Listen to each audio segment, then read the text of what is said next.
감사하신 주님, 세상은 혼탁하고 믿는 자들마저도 하나님의 지혜를 따라 살지 못해서 하나님의 이름이 세상 사람들 앞에 조롱거리가 되고 있는 이런 상황 속에서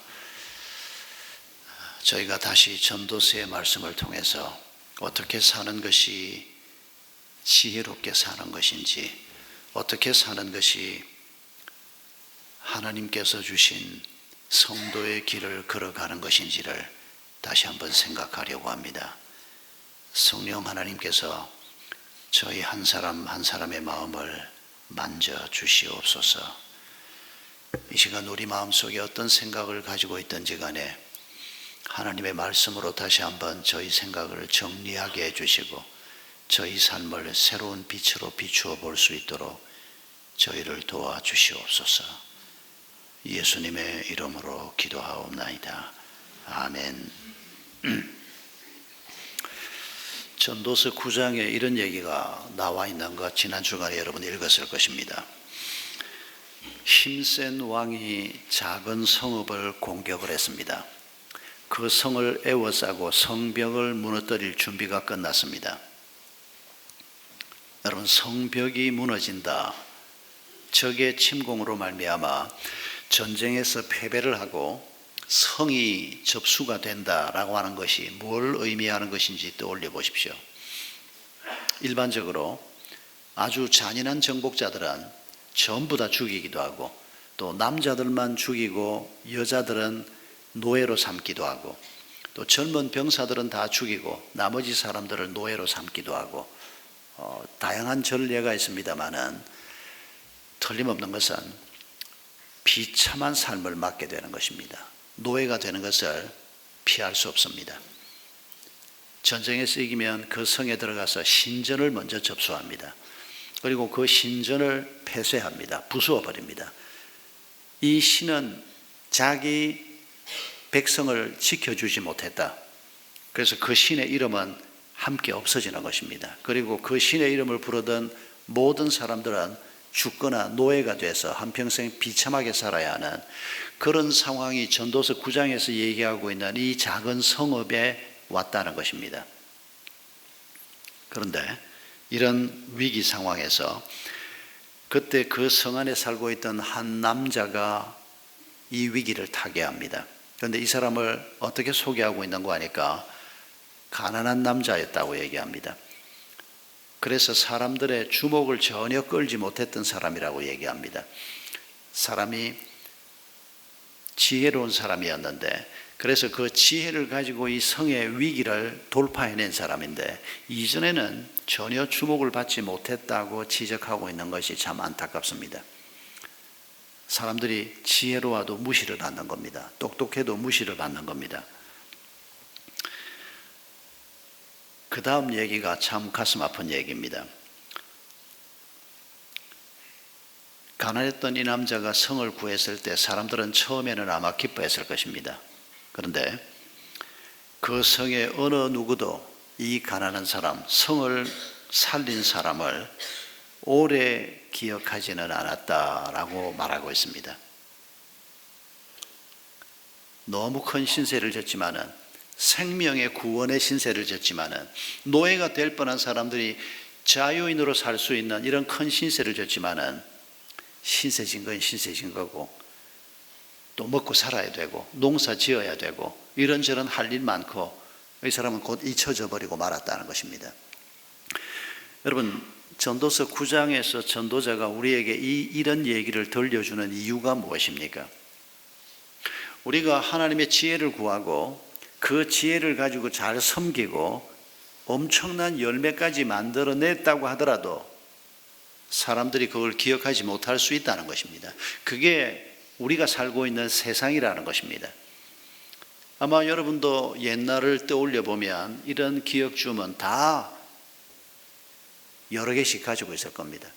내가 그리스도인으로서 다른 사람을 섬겨주고, 부부간이든지 부모 자식간이든지 모곤이든지 이웃이든지 내가 잘 섬겨 주었는데 뭐 고맙다 그러더니 말뿐이고 깨끗이 다 잊어먹어버리고 우리가 수고하고 섬겼던 것은 흔적도 없어지는, 그래서 굉장히 배신감을 느끼기도 하고 허망함을 느끼기도 하고, 그리고 우리가 또 이런 생각까지 합니다. 내가 다시는 섬기나 봐라.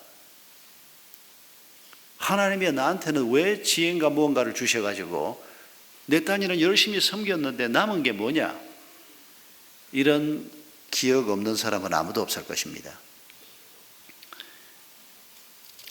왜곡된 현실을 지적하는 말씀은 계속해서 나옵니다. 10장 5절 이하를 보면 내가 세상에서 본 잘못된 일 또 하나는 역시 통치자에게서 볼 수 있는 크나큰 허물이다.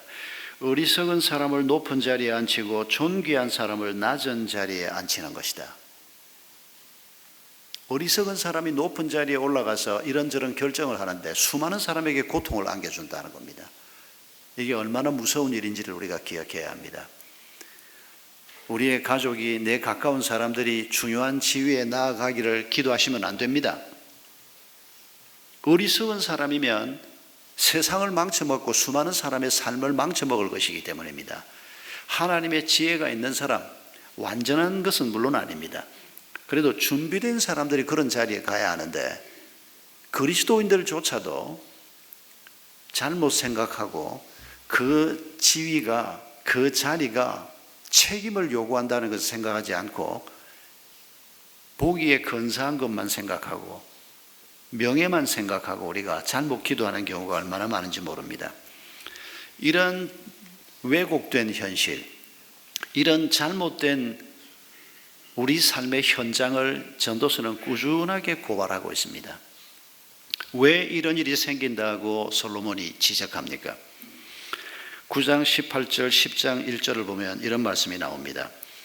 지혜가 전쟁 무기보다 낫지만 죄인 하나가 많은 선한 것을 망칠 수 있다. 여러분, 지혜로운 한 남자가 적의 침입을 막아내고 성읍을 구했지 않습니까? 지혜가 전쟁 무기보다 낫다. 그게 분명합니다. 그런데도 죄인 하나가 많은 선한 것을 망칠 수 있다는 것입니다. 우리가 죄인이 되지 말아야 한다는 겁니다. 죄를 따라가면, 그래서 우리가 죄인으로 살면 내가 걸어가는 그 길에 지혜를 망쳐버리고 하나님의 선한 많은 일들을 망쳐버리는 이 나 때문에 일어날 수 있다는 것입니다. 향수에 빠져 죽은 파리가 향수에서 악취가 나게 하듯이 변변치 않은 적은 일 하나가 지혜를 가리고 명예를 더럽힌다. 파리가 향수에 빠졌다고 생각해 보십시오. 파리 건져내고 그 향수를 그래도 뿌리는 분들이 혹 계십니까? 파리가 빠졌는데, 파리가 빠져 죽었는데, 조금 더 과장해서 얘기해 보면 파리가 빠져서 그 속에서 썩었는데 아유, 이 비싼 향수를 그냥 버릴 수는 없죠. 그래서 파리만 건져내고 그 향수를, 악취가 나는 향수를 어떻게 쓸 수가 있겠습니까?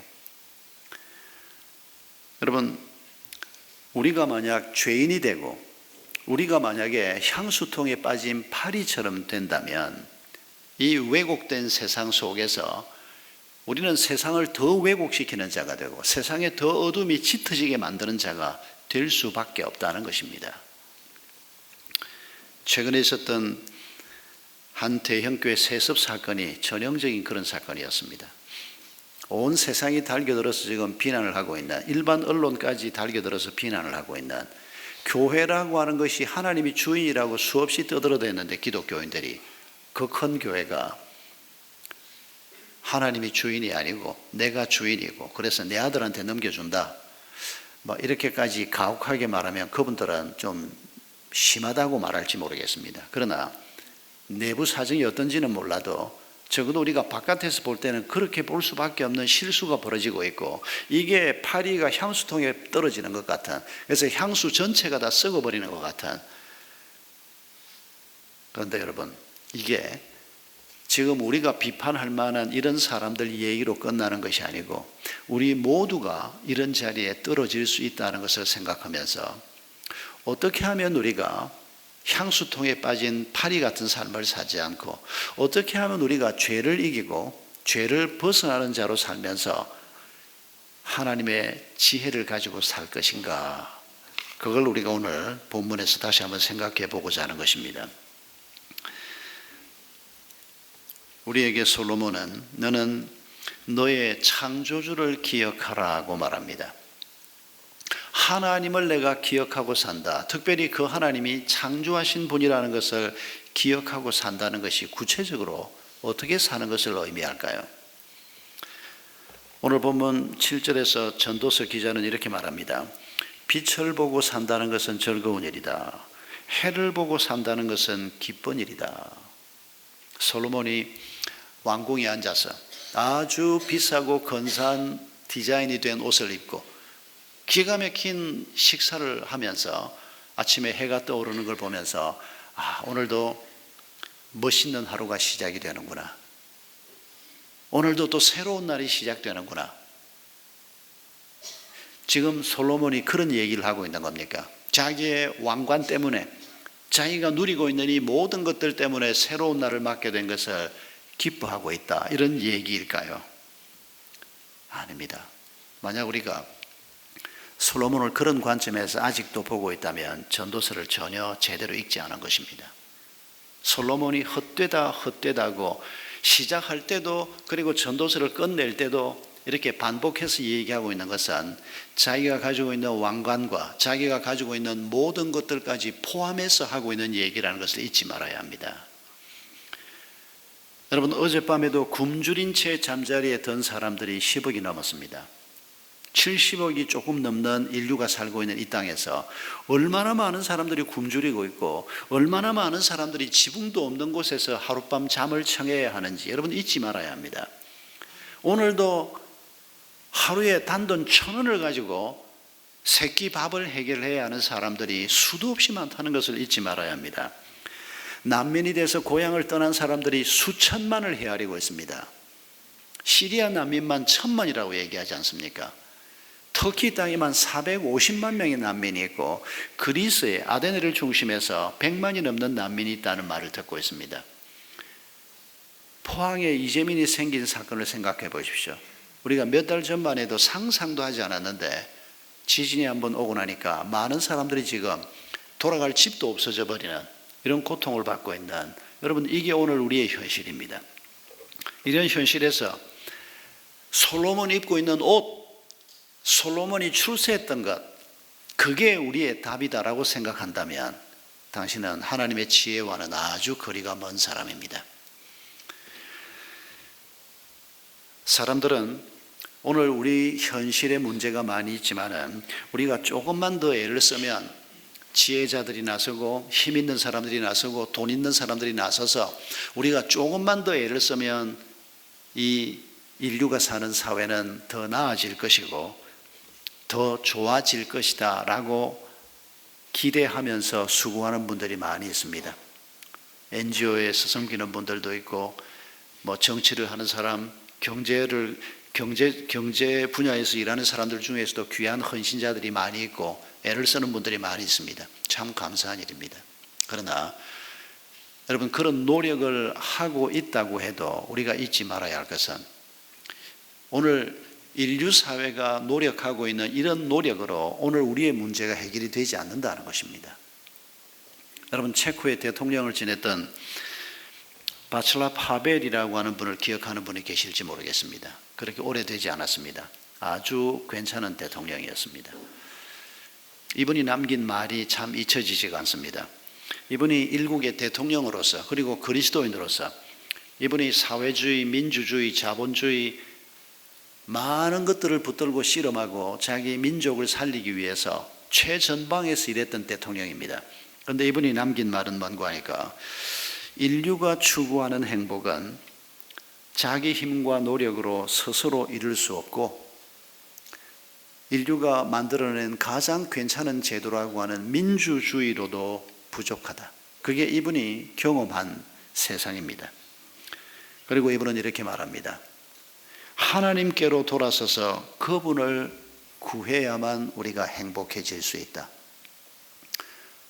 목사로서 산 사람이 아니고 현실 정치에 뛰어들어서 온갖 실험을 다 해보았던 한 정치가가 했다는 말이어서 더 의미가 있다고 생각이 됩니다. 그리고 하벨은 이런 말도 했습니다. 인류는 자신이 신이 아님을 망각했다. 하나님이 하실 수 있는 그 일을 우리가 과학을 발달시켜서 경제를 발달시켜서 자연환경운동을 통해서 우리가 이루어낼 수 있다. 참 감사한 일이고 우리가 더 부지런히 노력해야 하지만은 그러나 꿈은 이루어지지 않습니다. 수많은 핵무기들이 도사리고 있고 시간이 지나면 지날수록 인류의 문제가 줄어드는 게 아니고 더 복잡한 문제가 생기고 더 큰 문제가 계속해서 생겨나고 있는 게 오늘 우리의 현실입니다. 이런 희망 없는 세상, 왜곡된 세상, 엉망진창이 되고 있는 세상, 우리 같으면 김정은이가 핵을 가지고 저렇게 위협하고 있는 바로 그 코앞에 살고 있는 우리가 도대체 아침에 햇빛을 보면서 즐겁게 살아야 될 이유가 우리에게 뭐가 있느냐, 이런 질문을 우리가 진지하게 하나님 앞에 해보지 않을 수가 없는 것입니다. 여러분, 솔로몬이 지혜자가 이렇게 말하는 의미를 우리가 아마 이번 주간에 여러분 큐티를 하신 분들은 깊이 묵상해 보았을 것입니다. 우리 앞에 어두운 날이 다가오고 있고 헛된 것으로 세상이 가득하고 노력해도 세상은 좋아지지 않는 이런 속에 있지만은 그러나 하나님은 세상을 놓아버리지 않았다는 것입니다. 하나님은 세상을 지금도 다스리고 계시고 그분이 창조주시고 그분이 창조해놓고 난 다음에 알아서 굴러가도록 내던져 놓은 세상이 아니고 참새 2마리가 땅에 떨어지는 것조차도 하나님께서 간섭하고 계시는 창조주 하나님, 이분이 계시는 것을 기억하기 때문에 혼탁한 세상이지만은 새로운 날이 시작될 때 자신의 왕관 때문에 기뻐하는 것이 아니고 자신이 만들어 놓은 부 때문에 기뻐하는 것이 아니고 그건 다 헛된 것일 뿐인데 이 모든 것을 다스리고 계시는 창조주 하나님 때문에 오늘도 기쁘게 하루를 시작할 수 있는 이게 지혜라는 것입니다.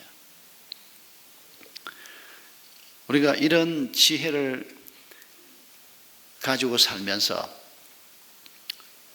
이미 서두에서 말씀드렸습니다마는 어두운 날들이 많을 거 잊지 말아야 한다는 것입니다. 다가올 모든 것이 헛되다는 거 잊지 말아야 한다는 겁니다. 지혜를 가지고 내가 성업을 구하고 사람을 도와주어도 아무도 그 수고를 기억하지 않는 것 잊지 말라는 겁니다.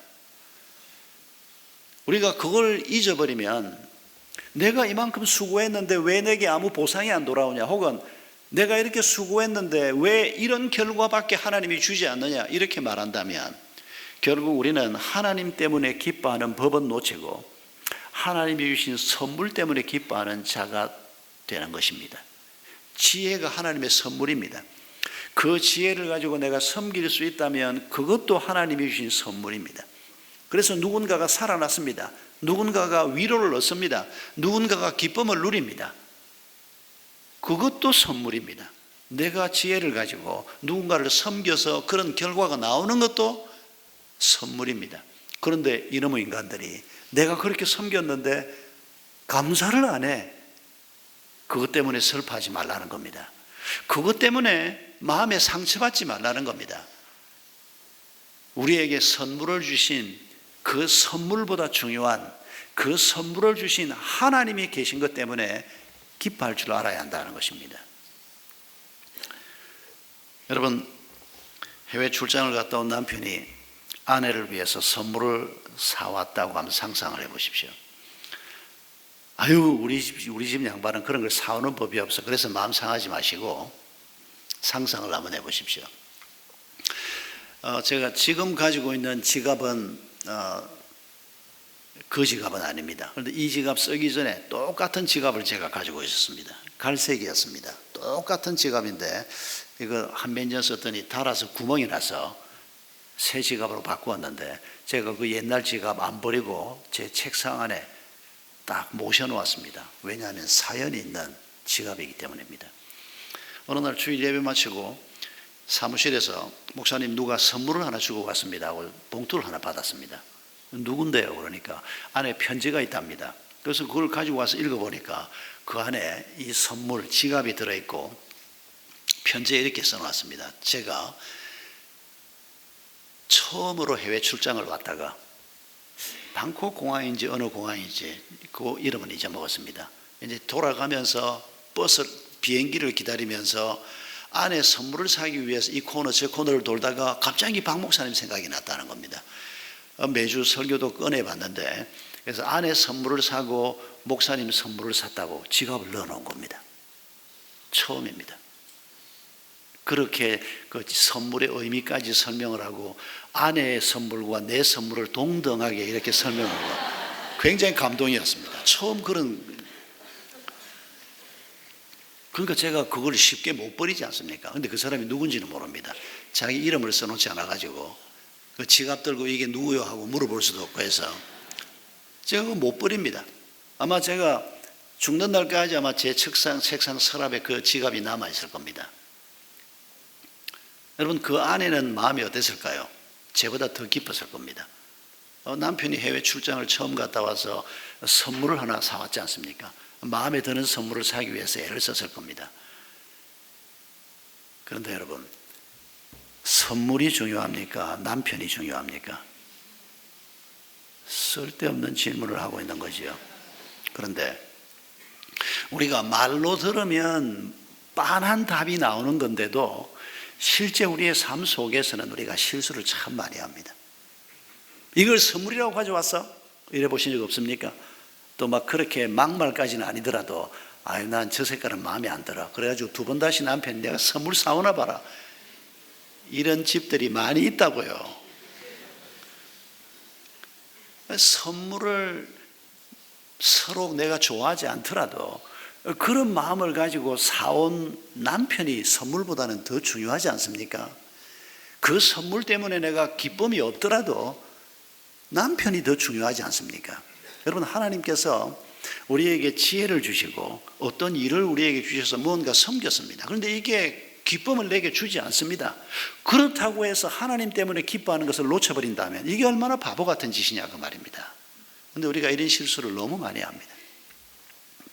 부부간에, 부모 자식 간에 내가 너를 어떻게 키웠는데 네가 나한테 이렇게 해?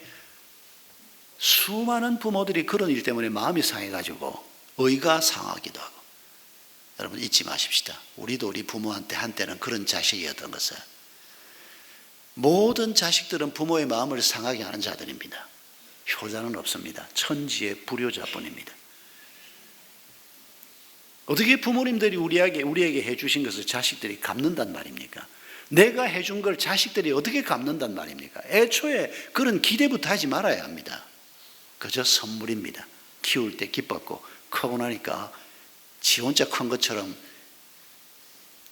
건방을 떨어도 그래서 자식 때문에 마음이 상해도 하나님 때문에 기뻐할 줄 아는 우리를 지으신 하나님, 오늘도 우리의 삶을 통치하고 계시는 하나님 때문에 기뻐할 줄 아는 이게 지혜라고 지금 말하고 있는 것입니다. 여러분 지난 한 주간 동안에 내가 하나님을 아버지라고 부르고 하나님이 오늘도 살아계시는 것을 믿는다고 말하면서도 그 하나님이 내가 기대하는 선물 좀 작게 주거나 늦게 주거나 다른 거 줬다고 삐쳐가지고 기쁨도 누려보지 못하고 감사도 누려보지 못하고 한 주간이 지나가지 않았습니까? 여러분 얼마나 아까운 세월입니까? 젊은 사람이건 나이 든 사람이건 여러분 한 주간이 얼마나 아까운 시간입니까? 여러분 이 시간 동안에 우리가 가족들과 함께 육체적인 가족뿐 아니라 우리의 영적인 가족들과 함께 기쁘게 즐겁게 하루하루를 살고 일하는 것이 얼마나 중요한 일인지를 잊지 마십시다. 그리고 우리가 하루하루를 기쁘게 사는 가장 중요한 이유는 창조주 하나님이신 것을 기억하십시다. 그런데 오늘 본문을 보면 즐겁게 살아라 그래 놓고는 우리의 가슴을 확 막히게 하는 말씀이 이어서 나옵니다. 11장 9절에 젊은 날을 즐겨라 내 마음과 눈이 원하는 길을 따라라 다만 네가 하는 이 모든 일에 하나님의 심판이 있다는 것만은 알아라. 아니 즐겁게 살라 그래 놓고는 심판이 있다는 것만은 알아라. 어쩌라는 겁니까 도대체? 여러분 이 말씀의 의미를 우리가 제대로 깨닫지 못하면 도대체 그리스도인이 어떻게 살아야 하는 것인지 하나님의 지혜를 발견하기가 어렵습니다. 여러분, 이 질문부터 한번 해봅시다. 예수 그리스도를 주로 고백하는 사람들에게 정죄와 심판이 있을까요? 없을까요?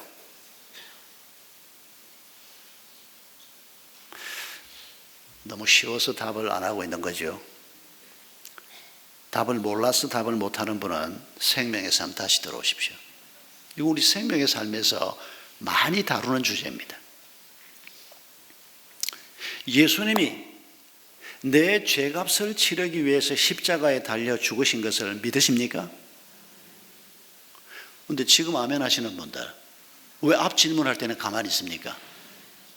예수님이 내 죄값을 치르기 위해서 그 처참한 십자가를 지셨습니다. 우리 주님이 십자가에 달려 계신 그 모습은 죄값을 치르는 모습입니다. 죄의 처참함을 보여주는 것입니다. 주님이 날 대신해서 십자가에 죄의 형벌을 당하셨습니다. 내가 그 예수를 믿습니다. 이제 우리에게 그 죄의 형벌이 주어집니까? 안 주어집니까? 아직도 가만히 계십니까? 그 형벌을 당하실 겁니까? 여러분, 예수를 주로 고백한다는 말은 이런 어마어마한 말입니다.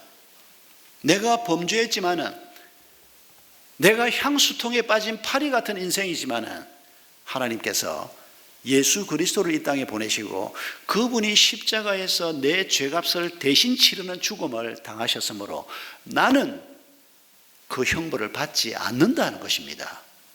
그래서 로마서 8장 1절에서 사도 바울이 이렇게 말합니다. 그러므로 이제 그리스도 예수 안에 있는 자에게는 정죄함이 없나니 이는 그리스도 예수 안에 있는 생명의 성령의 법이 죄와 사망의 법에서 너를 해방하였습니다. 여러분, 우리는 심판받지 않습니다. 우리는 죄를 이긴 자로 이미 하나님께서 선포하셨습니다. 그런데 우리가 내 죄값을 주님이 치르신 것을 믿는데, 그런 신앙의 길에 들어섰는데 우리가 또 죄를 범하면 그 죄는 심판받습니다. 그 죄는 하나님께서 씻어내셔야 합니다. 그러면 어떻게 하면 될까요? 회개해야죠. 그래서 날마다 회개가 필요한 겁니다. 내가 죄를 범할 때 그 죄로 말미암아 심판받지 않도록, 그 죄로 말미암아 내가 정죄받지 않도록 날마다 하나님 앞에 우리의 죄를 회개하고 씻음 받는 것이 그래서 필요한 겁니다. 그러면 우리가 즐겁게 살아라 라고 하나님이 말씀하신 다음에 심판이 있다는 것을 기억해라, 이 말은 우리가 어떻게 이해를 해야 될까요? 요한복음 16장 24절을 보면 우리 주님께서 이렇게 말씀하셨습니다. 지금까지는 너희가 내 이름으로 아무것도 구하지 아니하였으나 구하라 그리하면 받으리니 너희 기쁨이 충만하리라. 요한복음 16장 어간에 보면 이런 비슷한 말씀이 많이 나옵니다. 예수님의 이름으로 내가 무언가를 구하면 무엇이든지 구하라 받으리라. 한 번도 아멘을 안 하시네. 우리가 원래 아멘은 잘 안 하지만은 제가 이 말을 하면서 내가 이 말을 하면 몇 분이나 아멘을 할까 생각하면서 제가 사실은 했는데, 곧잘 아멘 하는 분들이 계시더니 왜 한 번도 안 하십니까? 여러분, 이 말의 뜻이 무엇입니까? 너희가 내 이름으로 구해라 그리하면 받으리라. 아니, 내가 집 없어서 아파트 당첨 하나 되게 해달라고 4년 5년을 기도해도 안 주더니 그게 주님의 이름으로 한 기도일까요? 당신 이름으로 한 기도일까요? 내 이름으로 구하라. 우리가 내 이름을 내기 위해서 살고 내 편안함을 위해서 살면서 하나님께 이것저것 구해도 안 주더라. 내가 고쳐야 합니다. 주님의 이름으로 우리가 구하고 주님의 이름으로 사는 자가 될 때, 아니 그러면 전부 선교사가 되라는 얘기냐? 아니라니까요. 늘 말하지 않습니까? 그러면 소는 누가 키울 겁니까? 다 선교사가 되라는 말이 아니고 다 신학교에 가라는 말이 아니라 내가 서 있는 그 자리에서 그리스도인으로 사는 것을 얘기하는 겁니다. 내가 주인이 아니고 예수 그리스도가 주인 되시는 삶을 사는 것입니다. 아이를 키워도 엄마 아빠가 주인 노릇하는 게 아니고 주님이 주인 되셔서 내 아이를 그리스도의 제자로 키우는 삶을 얘기하는 겁니다. 직장을 다니고 사업을 해도 내가 돈 벌어서 헌금만 많이 하면 되지, 그런 돈에 취한 소리 하지 말고 성령에 취해서 하나님이 기뻐하시는 길이 무엇인가를 생각하고 사는 그 삶을 우리가 선교적 삶이라고 표현하는 겁니다. 모두가 다 그렇게 살아야 한다는 겁니다. 너희가 내 이름으로 구하라 그리하면 받으리니, 우리의 삶의 목적이 하나님과 같은 목적을 가지고 있고 그 목적을 이루는 삶의 방법이 같은 하나님이 주신 지혜로운 방법으로 우리가 함께 나아가면 하나님과 우리가 하나가 되는 것입니다. 그분이 내 안에, 내가 그분 안에 있는 것이 되는 것입니다. 그분과 연합하게 되는 것입니다. 네 삶을 즐겨라 그러나 심판이 있다는 것은 기억해라. 이 말은 우리가 기뻐하고 즐거워하는 것도 내 욕망을 따라 기뻐하고 즐거워하는 것은 아니라는 것입니다. 그건 진정한 기쁨도 되지 못한다는 것입니다. 하나님의 말씀 안에서, 진리 안에서 창조주 하나님을 기억하면서, 우리의 인도자 하나님을 기억하면서 오늘 우리의 가족들과 함께, 믿음의 동역자들과 함께 서로의 연약함을 격려해 가면서 우리가 이 길을 걸어갈 때 진정한 기쁨이 바로 여기에 있다고 말씀하고 있는 것입니다. 우리가 정신을 바짝 차리고 심판과 이 기뻐하는 삶을 우리가 함께 기억하면서 우리가 정신 바짝 차리지 않으면, 여러분, 멀쩡한 교회가, 멀쩡해 보였던 교회가 지금 똥통에 빠진 파리처럼 되어버리는, 이 말을 하기는 참 죄송하긴 합니다. 그 교회도 진실한 그리스도인들이 많이 있고 지금 벌어진 상황을 놓고 가슴 아파하는 분들도 많이 있는데, 제가 공개적으로는 할 수 있으면 이런 말을 안 하려고 하는데, 오늘 본문이 우리를 경계하는 말 때문에 우리 눈앞에 벌어지고 있는 이 현실을, 오늘 더군다나 우리 대표 기도하는 우리 목자님께서 참 가슴 아프게 기도를 하고 나니까 저도 이 가슴 아픈 표현이 자꾸 나오게 되는데, 그 교회 성도들을 향해서 하는 말이 아니니까. 근데 어쨌거나 그 교회가 결정한 건 정말 그런 고약한 결정이 되고 말았습니다. 여러분, 정신을 바짝 차리지 않으면 멀쩡한 교회가 이런 길을 걸어갈 수 있습니다. 정신을 바짝 차리지 않으면 멀쩡한 목사가 실수할 수 있고, 정신을 바짝 차리지 않으면 멀쩡한 그리스도인이 죄를 짓게 되고, 향수병에 빠진, 똥통보다는 향수병이 그래도 좀 낫습니다만 향수통에 빠진 파리가 될 수 있다는 것입니다. 얼마 전에 한 선배 목사님이 저한테 이런 얘기를 했습니다. 같이 밥을 먹는데 자기 교회 권사님이 목사가 갑질한다 이런 얘기를 했다는 겁니다. 제가 깜짝 놀라서 그 얘기를 들었습니다. 그 다음 얘기가 뭔고 하니까, 그 권사님이 자기 교회 담임 목사님한테 얘기한 건데, 자기 목사님이 갑질한다는 얘기는 아니었고 자기 교회 목사님은 갑질하지 않아서 고맙다는 얘기를 한 건데, 이분이 이전에 권사로서 오랫동안 신앙생활을 하면서 목사가 갑질하는 것 중에서 제일 꼴보기 싫은 게 뭔고 하니까 설교를 가지고 갑질하는 거라는 겁니다. 하나님의 말씀이다 그러고 설교해놓고는 자기 야망을 가지고 말씀이라 그러고, 자기 생각, 자기 철학을 가지고 하나님의 말씀이라 그러고, 정말 힘든 사람이었다는 겁니다. 잊을 수 없는 표현입니다. 누구라도, 어떤 목사들은 실수할 수 있습니다. 여러분, 교회 직분 가지고 갑질하면 안 됩니다. 섬기라고 주신 직분인데 이 직분을 가지고 사람을 섬기지 못하고 고통을 안겨주면 그게 갑질이 되는 겁니다. 부모들이 자녀에게 갑질하면 안 됩니다. 내 자식을 키우는 게 아니고 하나님이 내게 맡겨주신 자식을 키우는 겁니다. 그런데 그 자식을 부모가 마음대로 너는 이래라 저래라 강압하는 거, 이거 절대 그리스도인들이 하면 안 되는 일입니다. 부부간에도 서로 갑질하면 안 됩니다. 돈 가지고 갑질하면 안 됩니다. 내 돈의 주인이 누굽니까? 예수 그리스도가 내 돈의 주인이라고 믿는 사람이 그리스도인 아닙니까? 이 돈을 가지고 잘 섬길 생각하지 않고 그 돈 가지고 행세하고 다니고 교만을 떨고 다니고, 여러분, 이게 바로 갑질입니다. 정신 바짝 차리지 않으면 우리도 모르는 사이에 향수통에 빠진 파리, 참 어쩌면 비유도 이런 비유가 있는지, 우리가 지금 몸담고 있는 그리스도의 복음과 진리의 말씀은 향수하고 비교가 되지 않는 귀한 것이 틀림없습니다. 그런데 우리가 이 향수를 썩게 만드는 파리 노릇을 할 수 있다는 겁니다. 그래서 인생을 즐겁게 살되 심판이 있다는 것을 기억하라는 겁니다. 네 마음대로 즐거워하면 안 된다는 겁니다. 하나님이 인도하는 길을 걸어가면서 즐거워해야 한다는 것입니다. 하나님이 주시는 기쁨을 즐거워해야 한다는 것입니다. 세상 사람들과는 구별된 기쁨을 누리면서 살 수 있는 사람이 되어야 한다는 것입니다. 사탄은 우리에게 하나님이 인도하는 길을 걸어가면 답답하고 재미없고, 그래서 할 수 있으면 교회는 조금 시간 되고 여기는 워낙 재미가 없으니까 좀 더 재미있는 데 가서, 죄 짓는 건 아니고 재미있는 데 가서 좀 놀아야지, 이렇게 두 마음을 가지고 신앙생활 하는 분들이 교회 안에 많이 있습니다. 잘못 생각하시는 겁니다. 하나님하고 친해지면 친해질수록 더 큰 기쁨이 있는 것을 믿으시기 바랍니다. 내가 절대 교회 안에는 깊이 안 들어가야지. 그 말 무슨 말인지 압니다. 저도 목사가 안 됐으면 꼭 그렇게 신앙생활했을 가능성이 있습니다. 교회 안에 문제가 많기 때문입니다. 사람이 모인 곳이기 때문입니다. 그러나 하나님께서 교회에 문제를 극복해낼 수 있는 힘을 주셨습니다.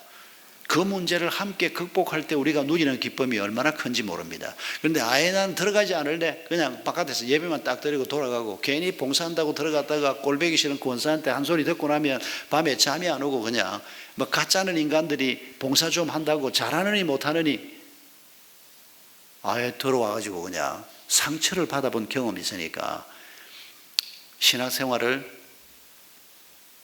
하나님이 하라는 대로 하는 게 아니고, 어떤 목사님 표현처럼 우리 손에 쥐어져 있는 게 마가복음도 아니고 누가복음도 아니고 무슨 복음이라고요? 내가 복음을 쥐고 있다는 겁니다. 내가 하고 싶은 대로, 내가 신앙생활 하고 싶은 대로, 봉사도 내가 하고 싶은 대로. 여러분, 이건 지혜가 아닙니다. 우리가 오늘 어떻게 하면 하나님께서 창조주 하나님, 지금도 우리를 다스리시는 하나님, 우리의 영혼까지 책임지실 그 하나님을 기억하면서 이 혼탁한 세상 속에서 하나님 때문에 기뻐하고, 그리고 하나님이 주신 가족들, 목원들, 신앙의 동료들과 함께 기뻐하고, 그럼에도 불구하고 심판을 기억하면서 우리가 죄와 싸워 이기는 자가 되고, 회개하는 자가 되고, 죄를 피하는 자가 돼서 이번 한 주간도 바로 이런 기쁨 속에서 사는 축복이 여러분 모두에게 있기를 주의 이름으로 축원합니다. 3000년 전에 솔로몬을 통해서 하나님께서 이렇게 하나님의 뜻을 이루기를 원하셨던 것처럼 오늘 우리를 통해서 또 하나님의 뜻이 이루어지기를 원합니다. 우리 함께 찬송하겠습니다. 하늘에 계신 우리 아버지, 불편하지 않으신 분들은 자리에서 일어서셔서 함께 찬송하겠습니다.